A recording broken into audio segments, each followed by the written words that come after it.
প্রিয় শিক্ষার্থীবৃন্দ, আশা করি সবাই ভালো আছেন। আমরা আমাদের নিয়মিত কার্যক্রম অনলাইন শ্রেণী কার্যক্রমে আবারও হাজির হয়েছি ইংরেজি ক্লাসে। তোমরা নিশ্চয় মনে করতে পারো আমরা পড়ছিলাম কমপ্লিটিং সেন্টেন্স। ইতিমধ্যে তোমরা 2টা ক্লাস পেয়েছো এবং এই 2টা ক্লাসে তোমরা যথেষ্ট ভালো রেসপন্স করেছো। আমি তোমাদের আরও সরব উপস্থিতি এবং অংশগ্রহণ আশা করি। আজকে চলে যাব আমরা আমাদের কমপ্লিটিং সেন্টেন্সের পরবর্তী অংশে। আমরা খুব সম্ভবত যতদূর আমি মনে করতে পারি গত ক্লাসে নাম্বার 5 রুল কমপ্লিট করেছিলাম। আজকে আমরা নাম্বার 6-এ চলে যাব। 6-এ আমি শুরু করব শুরুতেই একটা এক্সাম্পল দিয়ে।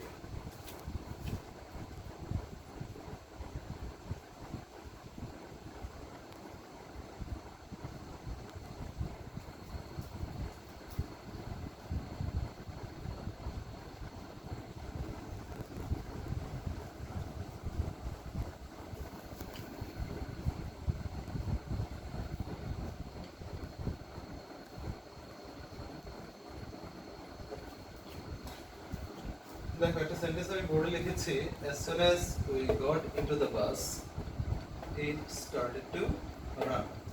যখনই আমরা বাসে উঠেছিলাম তখনই এটি চলতে শুরু করেছে। দেখো, এখানে একটা শব্দ রয়েছে as soon as, এটা একটা কনজাংশন। তারপরে দেখো এখানে একটা সাবজেক্ট আছে, সাবজেক্টের পরে একটা ভার্ব দেয়া আছে, দ্যাট মিন্স এটা একটা ক্লজ, এটা হচ্ছে তার এক্সটেনশন। আবার দেখো ইট হচ্ছে একটা সাবজেক্ট, স্টার্টেড হচ্ছে একটা ভার্ব, এই দুইটা মিলে হচ্ছে একটা ক্লজ, এটা হচ্ছে তার এক্সটেনশন। দ্যাট মিন্স আমরা এখানে দেখতে পাচ্ছি একটা কনজাংশন রয়েছে, দুইটা ক্লজ রয়েছে। আমরা জানি যখন দুইটা প্রিন্সিপাল ক্লজ থাকে ওই সেন্টেন্সে সাধারণত প্রমাণ করা একটা কনজাংশন থাকে দুইটা ক্লজকে যুক্ত করার জন্য, যেহেতু দুইটাই প্রিন্সিপাল ক্লজ। এখন দেখো দুইটা ক্লজের যে ভার্বটা রয়েছে, ভার্ব দুইটা কিন্তু পাস্ট ফর্মে রয়েছে, পাস্ট ফর্মে। তার মানে আমরা একটা বিষয় নিশ্চিত হয়ে গেলাম, as soon as যে সেন্টেন্সে থাকবে ওই সেন্টেন্সে দুইটা ক্লজ থাকবে এবং দুইটা ক্লজের যে প্রিন্সিপাল ভার্ব থাকবে, প্রিন্সিপাল ভার্বের টেন্স হবে পাস্ট ফর্ম, সরাসরি সাবজেক্টের পরে পাস্ট ফর্ম। এখন এই সেন্টেন্সে as soon as রয়েছে সেন্টেন্সের শুরুতে, কিন্তু এটি কখনো কখনো শুরুতে না থেকে সেন্টেন্সের মাঝখানে, এই যে এখানে দেখো একটা কমা রয়েছে, দুইটা ক্লজকে সেপারেট করার জন্য এই কমার জায়গাতে বসতে পারে। তখন পরবর্তী যে ক্লজটা রয়েছে, যেটা প্রিন্সিপাল ক্লজ, এটা চলে আসবে শুরুতে। It started to run. Principal clause, as soon as conjunction we got into the bus. দেখো, এটা একটা কমপ্লেক্স সেন্টেন্স। এই কমপ্লেক্স সেন্টেন্সে as soon as হচ্ছে একটা কনজাংশন, এই কনজাংশনের সাথে এই ক্লজটা থাকার কারণে এটা হচ্ছে একটা সাবঅর্ডিনেট ক্লজ। আবার এই ক্লজটা হচ্ছে একটা প্রিন্সিপাল ক্লজ, কারণ এর সাথে কোনো সাবঅর্ডিনেট কনজাংশন নাই।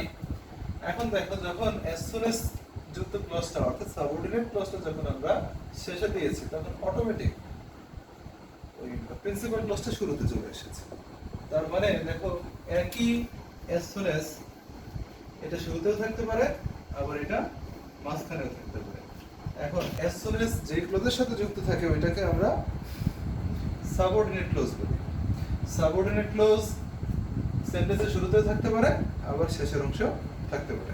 আমি আশা করছি তোমরা বিষয়টা স্পষ্টভাবে বুঝতে পেরেছো। আমি চলে যাব এখন পরবর্তী রুলস।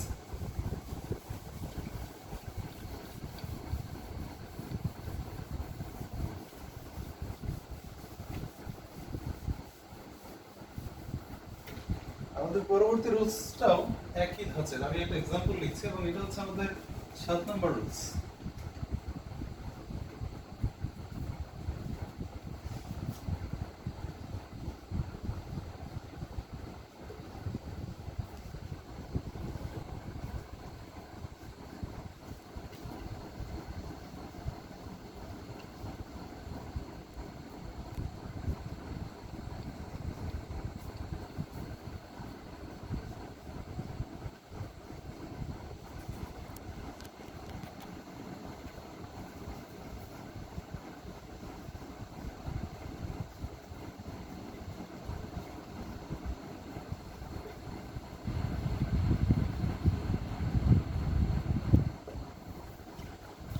দেখো এক্সাম্পলটা আমি লিখেছি একটু বড় সেন্টেন্স।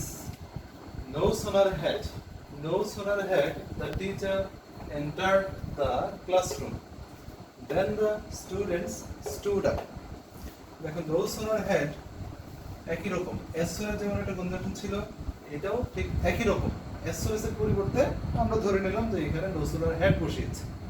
আচ্ছা, তারপরে দেখো এখানে যথারীতি একটা সাবজেক্ট আছে, তারপর entered আছে ভার্ব, তারপর এটা মিলে একটা ক্লজ, এটা হচ্ছে তার এক্সটেনশন। আবার দেখো এখানে একটা বিশেষ একটা বিষয় দেন, এবং এই দেনটা হচ্ছে THAN, EN না কিন্তু THAN। এখানে অনেক ছাত্র হচ্ছে ভুল করে, তোমরা একটু মনোযোগ দিয়ে খেয়াল করবে। এখানে যে দেনটা বসবে এটা হচ্ছে একটা কম্পারিজন ওয়ার্ড THAN দেন। তারপরে দেখো আবার একটা সাবজেক্ট আছে এবং এই সাবজেক্টের পরে একটা ভার্ব আছে, এই ভার্বটা হচ্ছে পাস্ট ফর্মে। দেখো নো সুনার হ্যাড আছে, এবং আমরা জানি হ্যাডটা সাধারণত মানে পারফেক্ট টেন্সে হ্যাড বসে সাবজেক্টের পরে, কিন্তু মনে রাখবা বিশেষ নিয়মের কারণে নো সুনার হ্যাড যুক্ত সেন্টেন্সে হ্যাডটা সাবজেক্টের আগে বসে। নো সুনার হ্যাড যুক্ত সেন্টেন্সে পারফেক্ট টেন্সের হ্যাড সাধারণত সাবজেক্টের পরে বসে, কিন্তু এই সেন্টেন্সে বসবে সাবজেক্টের আগে। যেহেতু এটা একটা পারফেক্ট টেন্সের সেন্টেন্স বা ক্লজ, সেই হিসেবে ভার্বের 3 ফর্ম অর্থাৎ পাস্ট পার্টিসিপল ফর্ম বসবে। যেমনটা আমরা এখানে এন্টার থেকে এন্টার্ড বসিয়েছি। No sooner had the teacher entered. আমি যদি সহজ করে বলি যে এই সেন্টেন্সে নো সুনার হ্যাড যুক্ত থাকবে, ওই সেন্টেন্সে নো সুনার হ্যাডের পরে যে সাবজেক্টটা থাকবে, সাবজেক্টের পরের ভার্বটা হবে পাস্ট পার্টিসিপল ফর্মে। আচ্ছা, এবং এই ভার্বের পরে এক্সটেনশন থাকবে, এর পরে একটা দেন থাকবে। আবার আমি নোট করছি এখানে একটা দেন থাকবে এবং দেনের স্পেলিং হবে THAN. It is a word of comparison, so you have to notice it carefully so that you do not make any mistake in your exam script. Then we get another subject and it follows a verb, and this verb is in past form. That means there we get another subject and this subject get a verb, and this verb is in past form. It is a clause. So students, আবার আমি তোমাদেরকে একটু বলার চেষ্টা করি। No sooner head যুক্ত সেন্টেন্সের পরে যেই সাবজেক্টটা থাকবে, সাবজেক্টের পরে ভার্ব হবে 3 ফর্মে অর্থাৎ পাস্ট পার্টিসিপল ফর্মে। নো সুনার হেড যুক্ত সেন্টেন্সে একটা ওয়ার্ড থাকবে, যে ওয়ার্ডটা আমরা কম্পারিজন ওয়ার্ড হিসেবে চিনি দেন, THAN। এটা কিন্তু অবশ্যই দেন বসবে, অন্য কিছু নয়। তারপর একটা সাবজেক্ট বসবে, সাবজেক্টের পর একটা ভার্ব হবে এবং এই ভার্বটা হবে পাস্ট ফর্মে। আমি সহজ করে যদি বলতে চাই তবে এরকম ভাবে বলবো, নো সুনার হেডের পরে যে ভার্বটা বসবে এটা হবে ভার্বের পাস্ট পার্টিসিপল ফর্ম, এবং দেনের পরে যেই ভার্বটা বসবে এটা হবে পাস্ট ফর্মে। দ্যাট মিন্স এটা একটা কমপ্লেক্স সেন্টেন্স। এই কমপ্লেক্স সেন্টেন্সে দুইটা ক্লজ থাকবে, দুইটা ক্লজে দুইটা ভার্ব থাকবে। নো সুনার হেড যুক্ত যে ক্লজটা থাকবে ওই ক্লজে ভার্ব হবে পাস্ট পার্টিসিপল ফর্ম, আর দেনের পরে যেই ভার্বটা বসবে ওই ভার্বটা হবে ভার্বের পাস্ট ফর্ম। আমি আশা করছি বিষয়টা তোমরা বুঝতে পেরেছো। আমি চলে যাবো আমাদের পরবর্তী রুলসে। এটা হবে আমাদের অষ্টম রুল।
স্টুডেন্টস লক্ষ্য করো, অষ্টম এবং নবম দুইটা রুলস একই রকম হওয়াতে আমি একসাথে দুইটা বিষয় ক্লিয়ার করার চেষ্টা করব। দেখো, আগের সেন্টেন্সে ছিল নো সুনার হ্যাড, এখন নো সুনার হ্যাডের জায়গায় থাকবে হার্ডলি এবং স্কেয়ারসলি। এই দুইটা রুলস অনেকটা একই রকম। দেখো, যথারীতি সাবজেক্ট ছিল নো সুনার হ্যাডের এবং সাবজেক্টের পরে ভার্ব ছিল থ্রি ফর্মে। এখানেও সাবজেক্টের পরে ভার্ব এবং ভার্ব হবে থ্রি ফর্মে, এখানেও ভার্ব হবে থ্রি ফর্মে। এবং তারপর এক্সটেনশন, যথারীতি এখানেও এক্সটেনশন। এবং এইখানে একটা বিষয় দেখো, হোয়েন আগে নো সুনার হ্যাড যুক্ত সেন্টেন্সে ছিল দেন, কিন্তু হার্ডলি এবং স্কেয়ারসলি যুক্ত সেন্টেন্সে থাকবে হচ্ছে হোয়েন। আবার এর পরের যে সাবজেক্টের পরে কি হবে, ভার্বের টু। দেখো, আমরা কিন্তু যথারীতি ভার্বের টু পেয়েছি এবং এখানেও ভার্বের টু পেয়েছি। তার মানে আমরা আগে যে রুলসটা করেছি নো সুনার হ্যাড, ওই রুলস থেকে এই দুইটা রুলসের মধ্যে পার্থক্য কোন জায়গাতে? শুধুমাত্র একটা জায়গাতে। সেই জায়গাটা কোথায়? এখানে ছিল দেন, এখন এখানে কি বসেছে? হোয়েন বসেছে। নো সুনার হ্যাড যুক্ত সেন্টেন্সের এই জায়গাতে ছিল হোয়েন, সরি দেন, এখানে কি বসেছে? হোয়েন। তার মানে একটা জায়গাতে পার্থক্য থাকবে, যদি সেন্টেন্সের শুরুতে নো সুনার হ্যাড থাকে ওই সেন্টেন্সে সবসময় কি থাকবে? দেন থাকবে। নো সুনার হ্যাড না থেকে যদি হার্ডলি থাকে অথবা স্কেয়ারসলি থাকে, ওই সেন্টেন্সে কখনোই দেন বসবে না, বসবে হোয়েন। দেখো, এখানেও হোয়েন বসেছে এবং এখানেও হোয়েন বসেছে। এই তিনটা রুলস থেকে অ্যাজ সুন অ্যাজ পৃথক কোন জায়গা থেকে? একটা জায়গা থেকে। কোন জায়গা বলো? দেখো, অ্যাজ সুন অ্যাজ কিন্তু শুরুতে আমরা বসিয়েছিলাম, মাঝখানে যদিও বসিয়েছিলাম, কিন্তু অ্যাজ সুন অ্যাজ এর দুইটা ক্লজের মাঝখানে কোনো কনজাংশন ছিল না, ছিল কমা। কিন্তু এই জায়গাতে কমা না বসিয়ে আমরা কনজাংশন বসিয়েছি। নো সুনার হ্যাড যুক্ত সেন্টেন্সে আমরা বসিয়েছি দেন, আর হার্ডলি এবং স্কেয়ারসলি যুক্ত সেন্টেন্সে বসিয়েছি হোয়েন। আমি আশা করি বিষয়টা তোমাদের কাছে স্পষ্ট হয়েছে।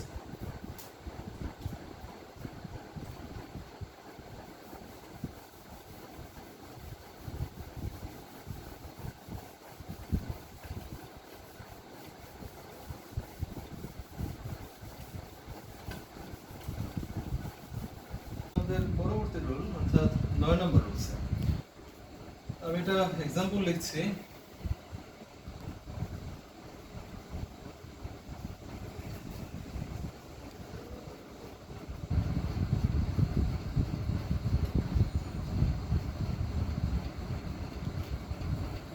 মনে করো একটা সেন্টেন্স যদি দেওয়া থাকে we go to college with a view to, এরপরে কি হবে?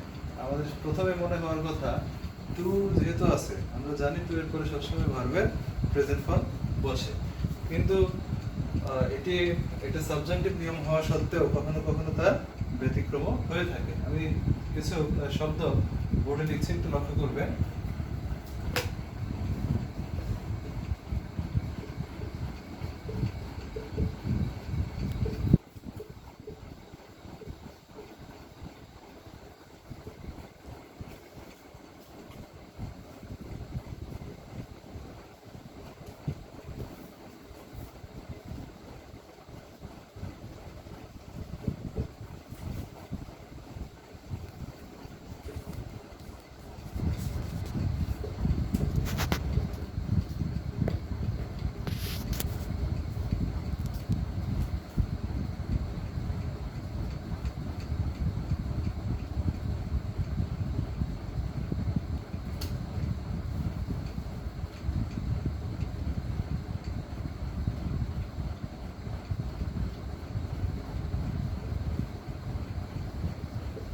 দেখো, এখানে আমি বি লিখেছি। বি বলতে এম ইজ আর ওয়াজ আর, অর্থাৎ এই বি এর জায়গায় এম ইজ আর ওয়াজ আর থাকতে পারে, তারপরে এদের পরিবর্তে গেটও থাকতে পারে, এর সাথে থাকতে হবে ইউজ টু।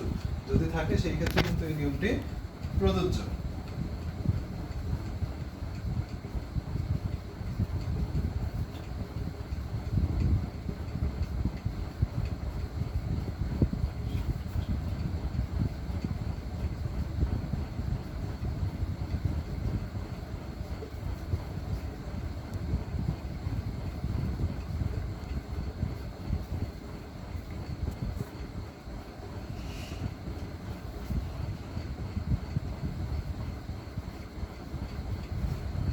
এরপরে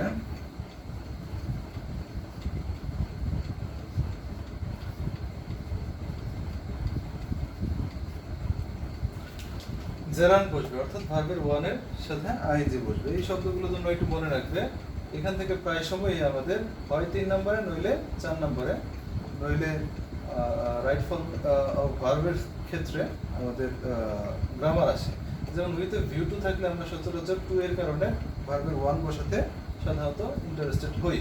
কিন্তু মনে রাখতে হবে যখন টু এর আগে উইথ ভিউ থাকবে তখন ওই টু এর পরে ভার্বের ওয়ান এর সাথে আইএনজি হয়ে যাবে, অর্থাৎ জেরান্ড হবে। তারপর দেখো লুক ফরওয়ার্ড টু, এই টু এর পরে কিন্তু মূল ভার্বের প্রেজেন্ট ফর্ম হওয়ার কথা, কিন্তু তার আগে লুক ফরওয়ার্ড থাকার কারণে আর ভার্বের প্রেজেন্ট ফর্ম হবে না, তার মূল ভার্বের ওয়ান এর সাথে আইএনজি হবে। যথারীতি একই রকম এডিক্টেড টু, ডেবুটেড to, accustom to, inured to, be or be get used to, recorded to, resorted to, would you mind, it is no use, it has no good to, এরপরে কি হবে? জেরান্ড হবে। সবাই একটু শব্দগুলো মনে রাখবে, কারণ এখান থেকে প্রায় সময় আমাদের কোশ্চেনে প্রশ্ন আসে।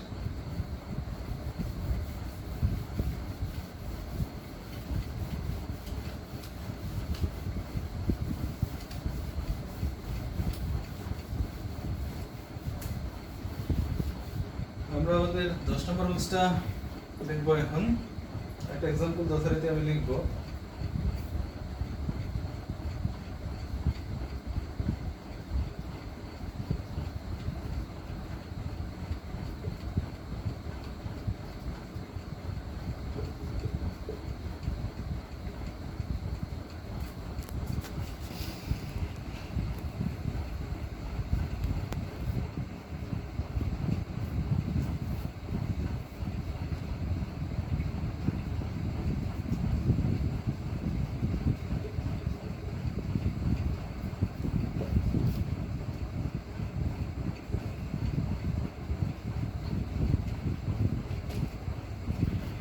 দেখো এক্সাম্পলটা হচ্ছে you can play in the afternoon, বিকেলে তুমি খেলতে পারো। when oblique after you have completed your homework। দেখো এই সেন্টেন্সের মাঝখানে কনজাংশন রয়েছে when অথবা after। যখনই কোনো সেন্টেন্সের মাঝখানে when অথবা after দেখবে তখন তোমাদেরকে সতর্কতার সাথে এই বিষয়টা একটু চেক করে নিতে হবে। যদি তোমার প্রথম অংশটুকু দেয়া থাকে, কারণ কমপ্লিটিং সেন্টেন্সে একটা অংশ তোমার জন্য দেয়া থাকবে এবং আরেকটা অংশ তোমার জন্য শূন্যস্থান থাকবে, ওই অংশ তোমাকে কাজ করতে হবে। যদি এটা দেয়া থাকে এখানে শূন্যস্থান দেয়া থাকবে, আবার যদি এটা দেয়া থাকে এখানে শূন্যস্থান দেয়া থাকবে। মনে রাখবা কোন সেন্টেন্সে যদি when অথবা আফটার থাকে তখন দেখবা প্রথম অংশ যদি দেয়া থাকে এইখানে প্রেজেন্ট ইনডিফিনিট অথবা ফিউচার ইনডিফিনিট আছে কিনা। যেই সেন্টেন্সটা দেয়া থাকবে এটার টেন্স কি প্রেজেন্ট ইনডিফিনিট নাকি ফিউচার ইনডিফিনিট। যদি প্রেজেন্ট অথবা ফিউচার ইনডিফিনিটের মধ্যে কোনো একটা থাকে তখন তুমি সাথে সাথে নিশ্চিত হয়ে যাবা যে পরবর্তী অংশে যেই অংশটুকু তোমাকে করতে হবে এটার টেন্স হবে সবসময় প্রেজেন্ট পারফেক্ট টেন্স। আমি আবারও বলছি প্রেজেন্ট পারফেক্ট টেন্স। কখন? যখন দেখবা সেন্টেন্সের মাঝখানে when অথবা আফটার রয়েছে। কি রয়েছে? when অথবা আফটার। তখন যে অংশ দেয়া থাকবে দেখবা, যদি প্রথম অংশ দেয়া থাকে দেখবা এর টেন্স প্রেজেন্ট অথবা ফিউচার কিনা। যদি হয় তখন শেষের অংশ কি হবে? প্রেজেন্ট পারফেক্ট হবে। এখন এই অংশটুকু শুরুতে বসতে পারে, এটা আবার শেষেও আসতে পারে। যদি এইটা শুরুতে বসে তখন এরপরে ফুল স্টপ না হয়ে কমা বসবে, তারপর এই সেন্টেন্সটা যথারীতি বসবে। কিভাবে? when you have completed your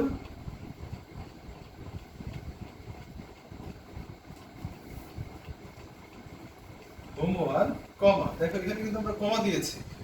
কোথায়?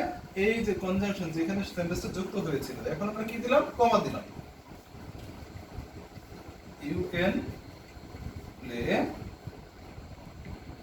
in the afternoon।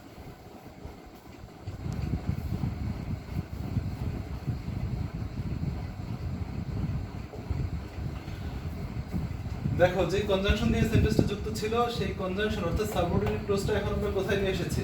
শুরুতে নিয়ে এসেছি। আর প্রিন্সিপাল ক্লজটা যথারীতি কোথায় চলে যাবে?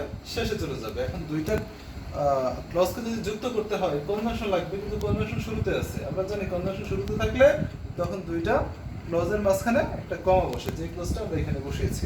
আমি আশা করি এই বিষয়গুলো তোমরা যদি মনোযোগ দিয়ে দেখে থাকো তবে নিশ্চিতভাবেই তোমাদের এই ব্যাপারে আর কোনো সমস্যা থাকার কথা না। তারপরেও যদি কোনো সমস্যা থেকে থাকে তোমরা আমাকে কমেন্ট বক্সে জানাবা, আমি তোমাদের প্রত্যেকটা সমস্যার সমাধান প্রদান করব। আর আমি তোমাদেরকে উপদেশ দিব বারবার বারবার এই ভিডিওগুলো দেখবে, আর বারবার যদি ভিডিওগুলো দেখো তবে কোনো সমস্যা ইনশাআল্লাহ থাকবে না। আমরা পরবর্তী আরও একটা ক্লাস করব এই কম্পিটিং সেন্টেন্সের উপর, এবং এটা হবে আমাদের সর্বশেষ ক্লাস। এই ক্লাসটি তোমরা দেখতে থাকবে এবং পরবর্তী ক্লাসের জন্য অপেক্ষা করবে। সবার সুস্বাস্থ্য এবং মঙ্গল কামনা করি। আজকের মতো এখানেই শেষ করছি। আল্লাহ হাফিজ।